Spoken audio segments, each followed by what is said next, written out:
Every afternoon, your dog walks into the backyard with a kind of slow purpose. They put their head down, nose working through the green, and they carefully select a single blade of grass. They chew it, move 3 feet, and select another. A quick internet search usually leads every owner to the same conclusion. The dog has a stomach thing. They're trying to vomit, and you should probably keep an eye on them. But that universally accepted explanation, the one most of us have believed for a decade, is a complete fiction. The actual truth started coming to light in 2008 at UC Davis. Researchers surveyed over 1,500 dog owners, looking for the medical link between grazing and illness that everyone assumed existed. Look at the numbers from that study. Out of 1,500 dogs, less than 10% appeared sick before eating grass.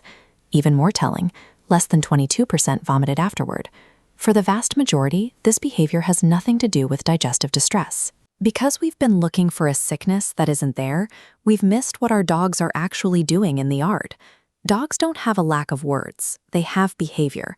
When you learn to read the nuances of their grazing, you see a sophisticated language with 5 distinct dialects. We often forget that thousands of years of living on our couches hasn't actually erased the biological software inherited from wild predecessors. Biologists regularly find plant matter in up to 74% of wild canids' stomach contents. For many dogs, grazing is an ancestral echo of that ancient biological subroutine. This 30,000-year-old habit simply survived the domestication process because it still serves a purpose in their internal systems. But sometimes the reason is much more mundane. A dog who has no other stimulation or mental engagement will turn to the lawn as a default activity.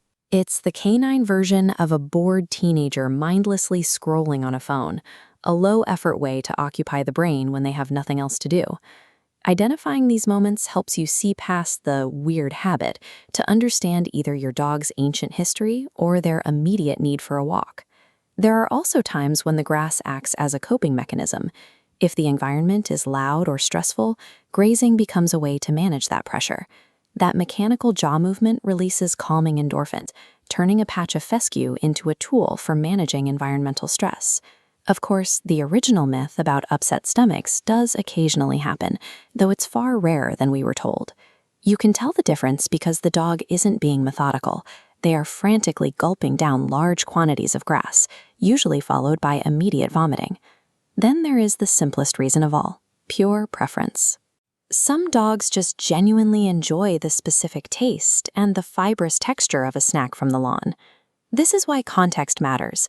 The exact same movement can signal a wolf's instinct, a stressed mind, or a dog simply enjoying an afternoon snack. The next time you go outside, try to notice the nuances.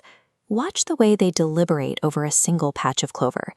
Your dog isn't acting weird. They aren't malfunctioning, and they aren't necessarily sick. They are speaking in the only medium they have, conducting a silent, constant dialogue right in front of you. Watch for that moment where they pause mid-chew and look back at you. They are waiting to see if they're finally being understood.